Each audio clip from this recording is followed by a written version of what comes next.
প্রকৃত গণতন্ত্রের জনক বীর সাহেব কর্মনাই।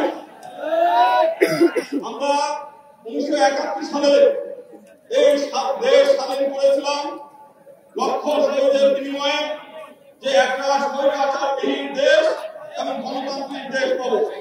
কিন্তু আমরা আজ পর্যন্ত এই দেশের গণতন্ত্র প্রতিষ্ঠিত হয় নাই।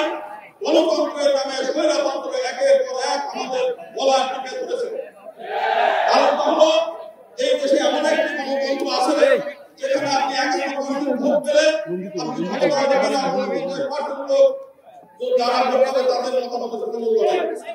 শুধু তাই না, এমন একটা পজিশন যেখানে মাত্র 30% যদি বহু দলীয় ইলেকশন করে 30% লোক ভোট পেয়ে তারা ক্ষমতায় থাকে, 70% মানুষের উপর নির্যাতন চালায়।